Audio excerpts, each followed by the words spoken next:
Hello, and welcome back to Civic Concord, a podcast where we share information, highlight important topics, and hear directly from people involved in town government. This is a Minuteman Media Network production. I'm here at the studio with Jack McCarthy, Coordinator for International Relations for Concord's sister city, Nanae, Japan. Welcome. Thank you for having me. So, Jack, can you first introduce yourself? Tell us about your job and why you're here today. So, my name is Jack McCarthy, and for 3.5 years, I've been working as the Coordinator of International Relations in Concord's sister city of Nanae, Japan. For those who don't know, Concord has a sister city on the northern island, Hokkaido, of Japan, and we have a rotating position for Concord citizens who can serve in the position after graduating college, usually for 2 years. I've gotten stuck in there Stuck around a little longer. I've gotten stuck in there like a tick for 3.5, but my term's ending in December, and there will be new Concordians to follow me, and on and on. And so your job is in Japan, but you're here in Concord today. I am, yes. So the Coordinator of International Relations wears a number of different hats.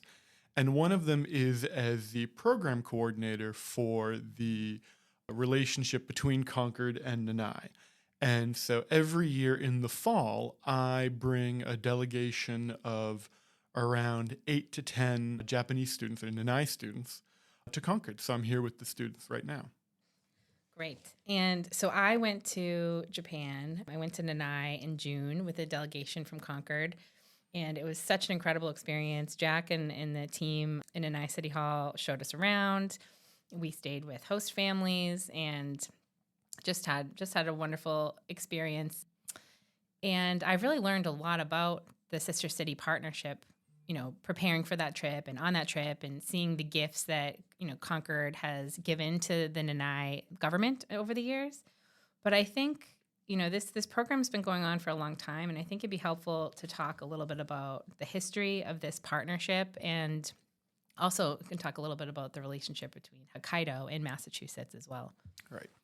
Around the end of the 1990s, the program was started by Dr. Tom Curtin, who was a guidance counselor at CCHS at the time.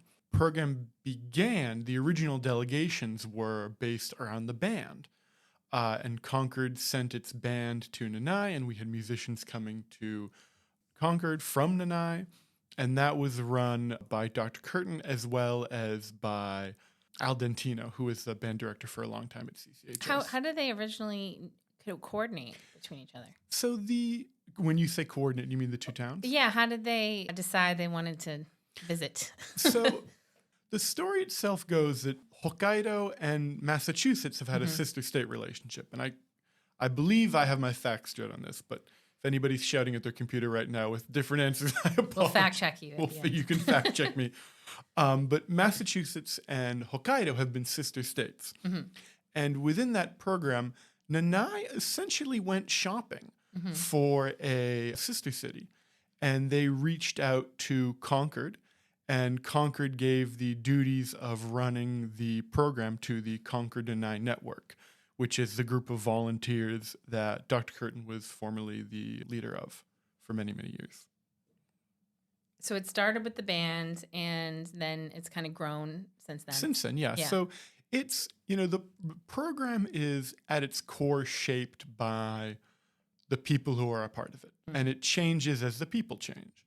When I was a student in high school, which was, I talk about it as though it was many years ago, but not so.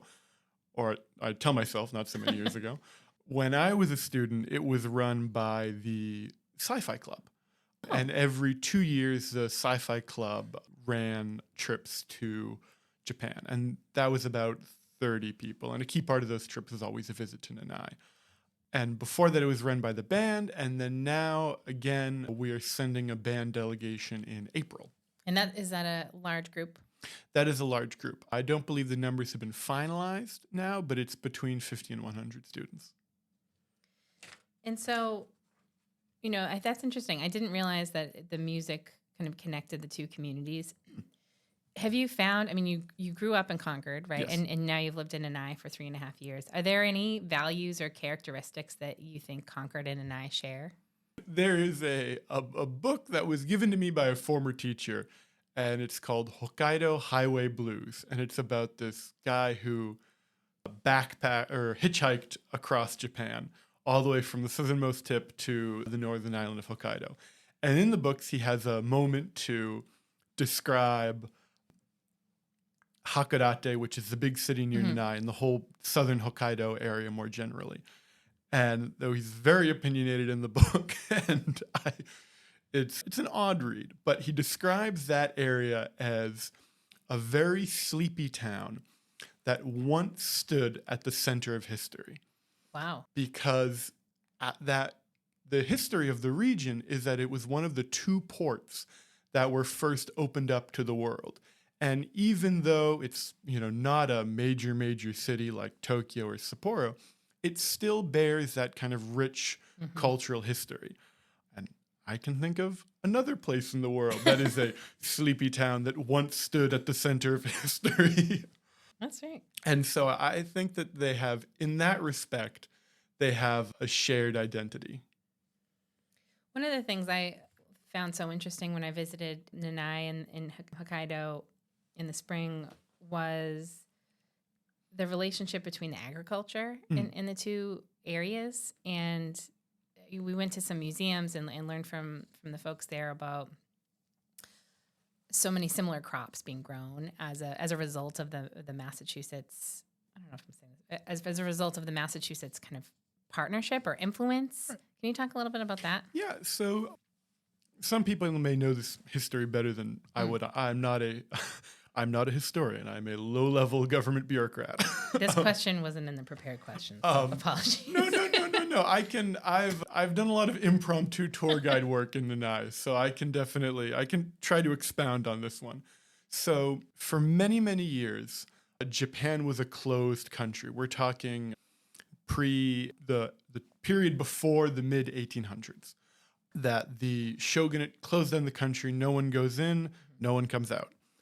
And in the mid 1800s, Commodore Matthew Perry of the United States Navy essentially forced the country open. And in doing so, the Japanese government opened two ports, as I mentioned, one in the north in Hakodate near Nanae, and one in the south. And as Japan began to be opened up to the world, there was a huge societal and technological revolution in Japan. This is called now the Meiji Restoration period. And this is a time when you see the Japanese government bringing in many experts from around the world to help develop everything from farming to government.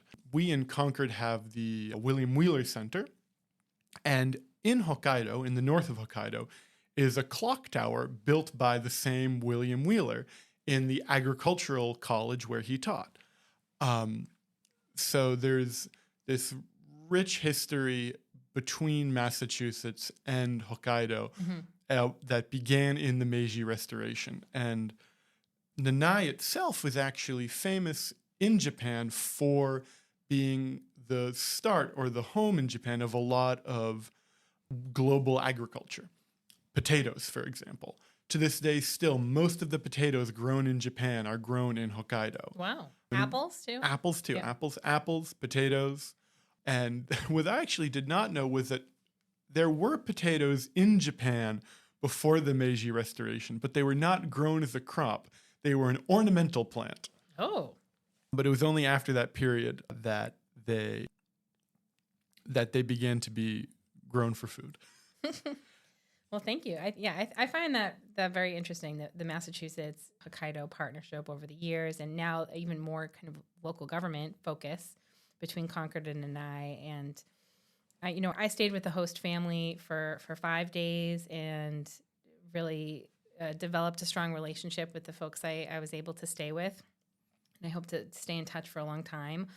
Do you have any examples of lasting friendships or collaboration that came out of the exchange? So I came to Nanae twice as a high school student.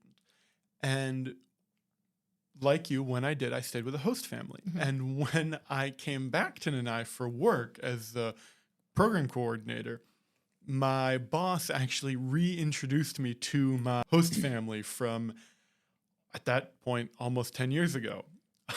And I'm now have been over there for family dinner many, many times. They introduced me to the volleyball league that I'm a member of in Nanae. So they were kind of my point of entry to the community there. And I've become good friends with my host family as an adult. So it was, like I said, the program has changed over the years, but it is always ultimately shaped by the people who are a part of it. So I spoke earlier about Al Dentino and the band connection. And, a big part of that was because Mr. Dentino and the band teacher at Nanae were such good friends. They had that personal connection. So that really is the fabric of the program still. Great. Yeah, I've been thinking, when I was over there, I talked to a lot of the folks in the government and just was asking them all sorts of questions about how do you use artificial intelligence, if at all, and how one thing I learned is in City Hall, the positions rotate every few years. And so there's a lot of knowledge and cross training, but it's also hard to imagine how that would work in our kind of current systems.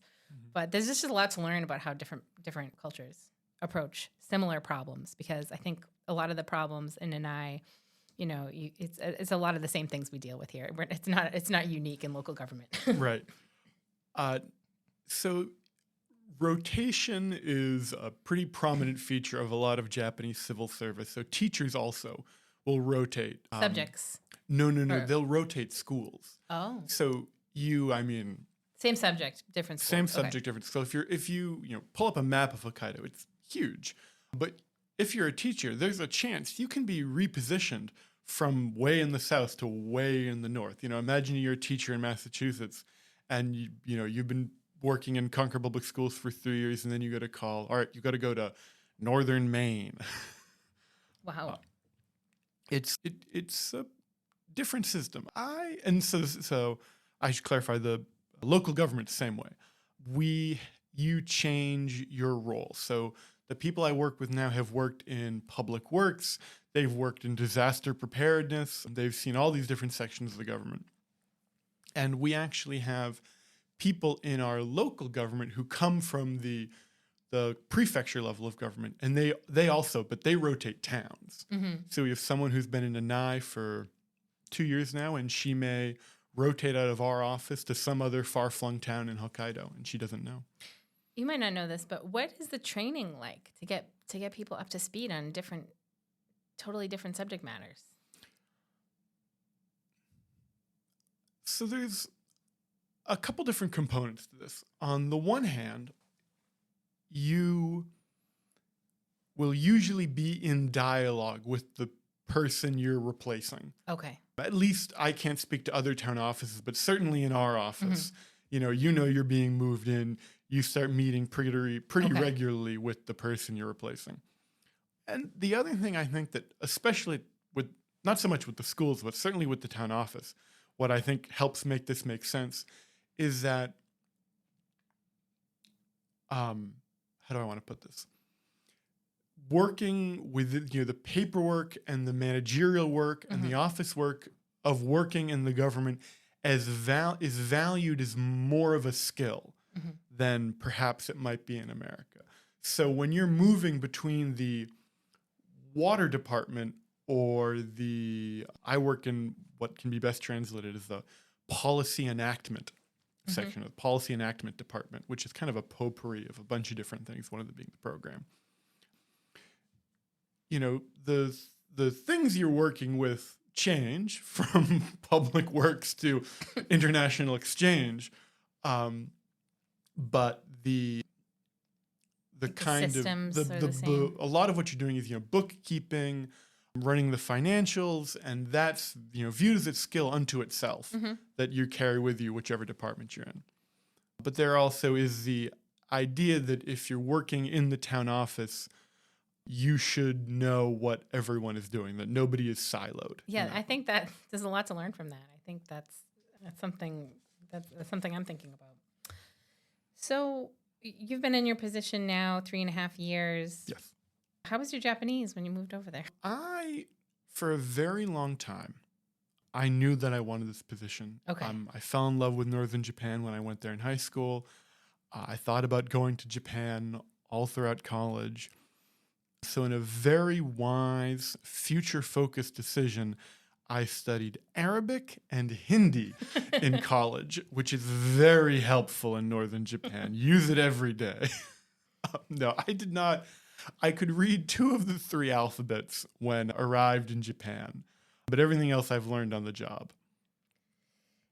And so what are some of the most memorable projects or events you've helped organize during your time in Nanae?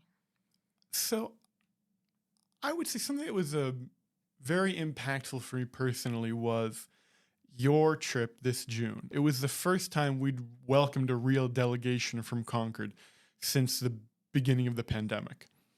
So it was a lot of shaking off the rust. Mm-hmm.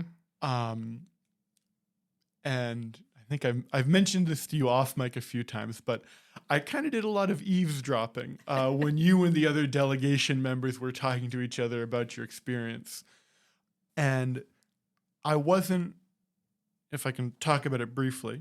Sure. You're welcome to cut it if you'd like to. Something that I heard people talking about was how the trip changed their perspective on climate change, which if you gave me a million guesses about what I would expect people would take away from the Japan program, a more grounded and nuanced view of climate change would not be on that list. But, Northern Japan is very exposed to a lot of the most detrimental effects of climate change are, one of which being the squid industry here. Historically, it's been huge. If nobody listening has ever caught squid, they are drawn to the surface by light.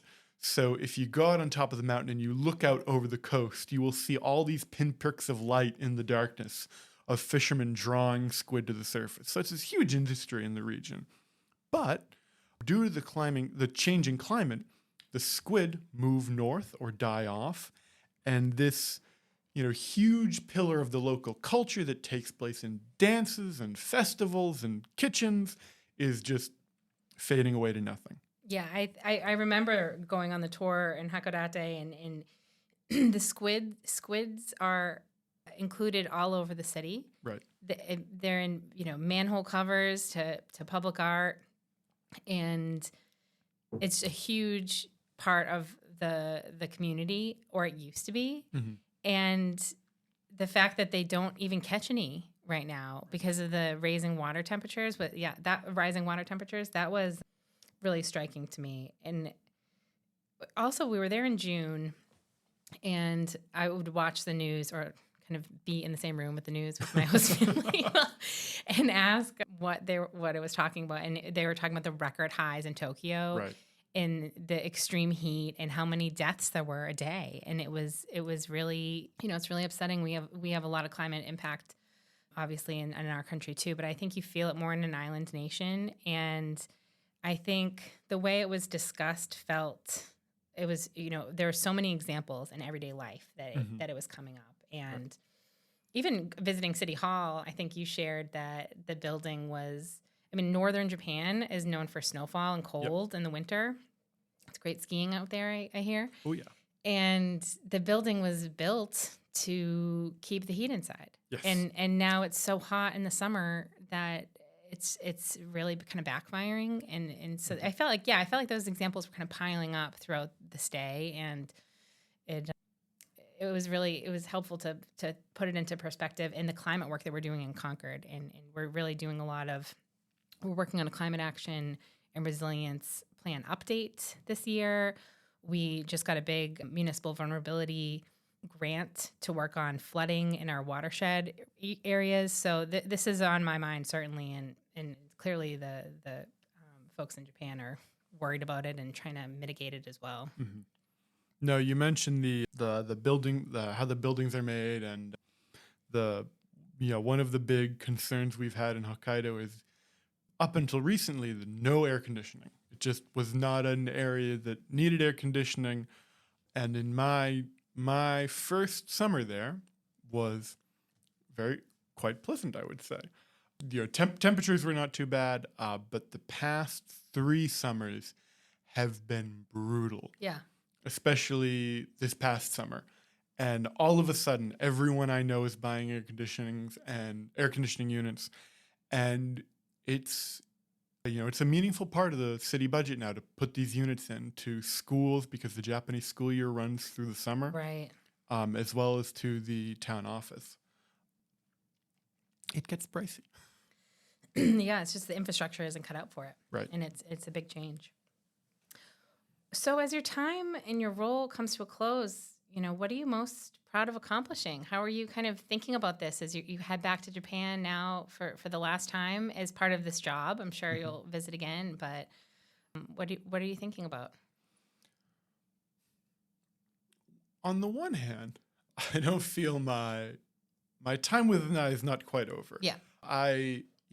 When I get back to Massachusetts, I would still hope to be a part of the program from the Concord side, and continuing to grow it and find new ways for us to get students and also get citizens to put them in contact with each other. These are fantastic programs for our schools, and I hope we continue to have them and continue to grow them. But it used to be the case that Nanae would send citizen delegates, not just students. And kind of the cause and the goals of the delegation would be much broader. But the price of airfare gets higher, the yen gets weaker, and we unfortunately had to cut that element of the trip. But something which I would really hope we continue to do in the future is find new ways for community members to engage beyond the schools. I was speaking to some school staff earlier today about the program, and I said, my goal is many schools, many places have programs where you can travel abroad, where you can see the world. Those are all incredibly valuable. I do not doubt that. But my hope is to make the Concord and Nanae program something totally unique. A level of engagement that just doesn't exist elsewhere. I think that something, in the world we live in, with the internet and TikTok and everything, you see so much of other countries more than you used to do.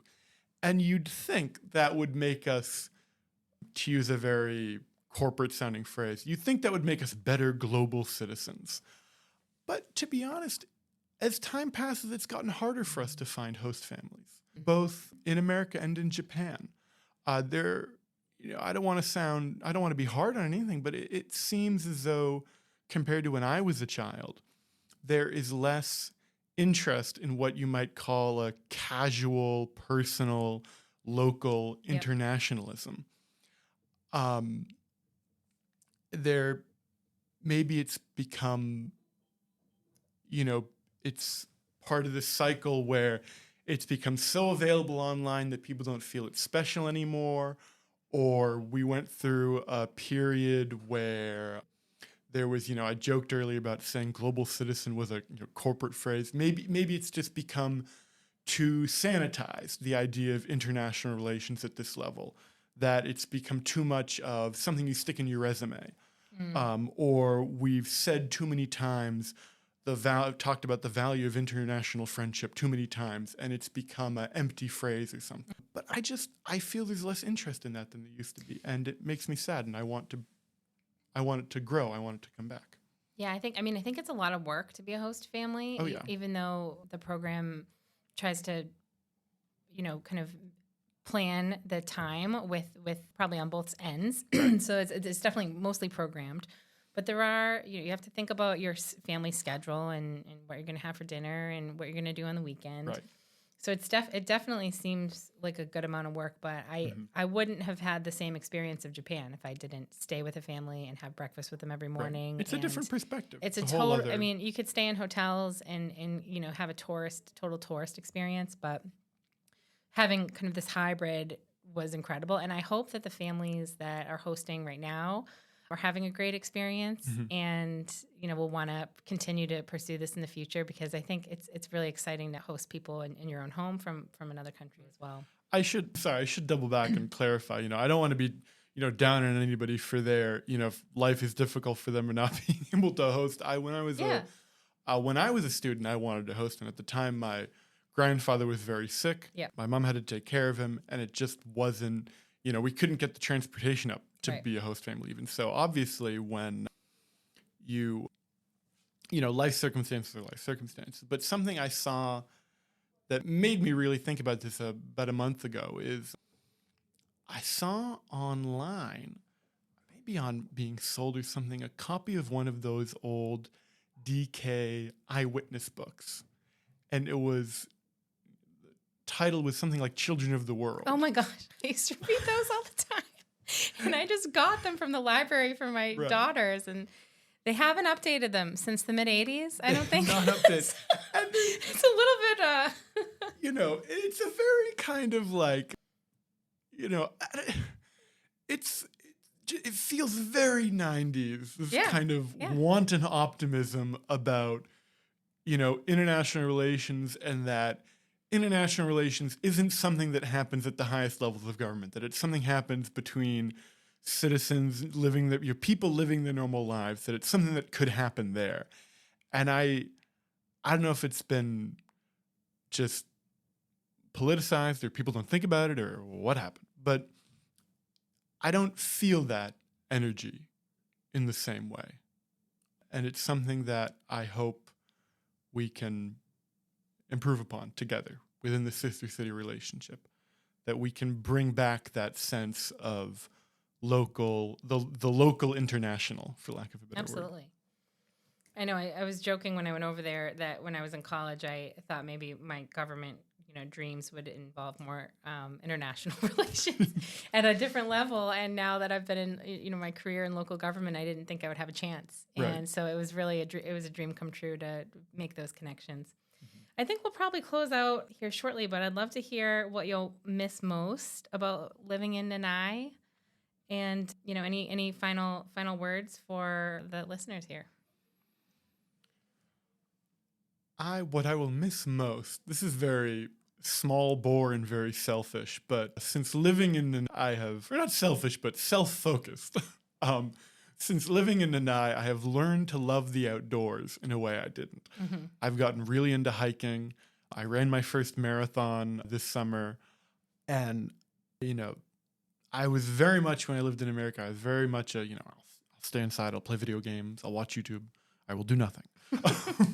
But, when you suddenly move abroad, and anybody who has, lived abroad for any reason, whether they're an immigrant to another country or they're just studied abroad or whatever the case may be, suddenly you have this moment of, oh God, I've got to, really, make the effort to get out and get engaged and, talk to people. Yeah, look around. And that led to, the volleyball league that I mentioned, that led to hiking with coworkers, all these kinds of things that a new side of myself that I developed. And I hope I don't leave that in Nanae. But I certainly started that in Nanae, and I'll miss that. And I will, I'll miss the coworkers and the friends I've made that have allowed me to do these things, that, and start this kind of other life.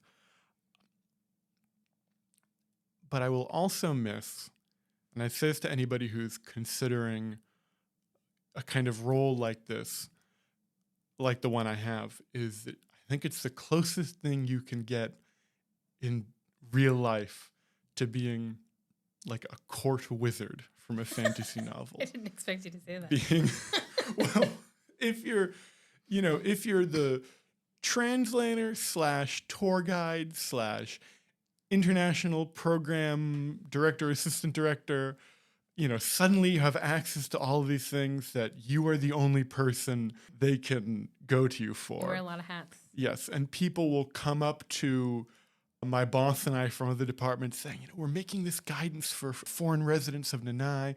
We need you to check the English translation we made. We put it through Google and we want you to check it. And, they come into the office and they're supplicant before us. You've come to Jack the Great and Powerful to edit your garbage collection notice. Oh, that's funny. So that's, I think, the nature, the unique quality of the job. And I think this doubles back to local, I was talking about, the local international. I, went to liberal arts college on the East Coast, and, obviously, I was interested in study abroad then, and I did it then. I studied abroad in England and in India when I was a college student. And when you're engaged in those programs, you tend to talk to mostly other college students, which is, fine. It's a good, excellent program. But something I have really enjoyed living in Japan is being part of the international community, not the expat community, specifically the broader international community. And I would turn that inward into America and say, my mom, I'm very jealous of her. She's part of a program where she's teaching English to new immigrants. And I'm jealous because as soon as she joined, I wish I had done that when I was in, when I had been living in America, and I hope to do it when I come back. So I would say, look for the local international, because it is all around you. Great. Well, thank you so much, Jack. I wish you safe travels back to Nanae. Thank you so much. We'll look forward to working on that CNN program when you get back.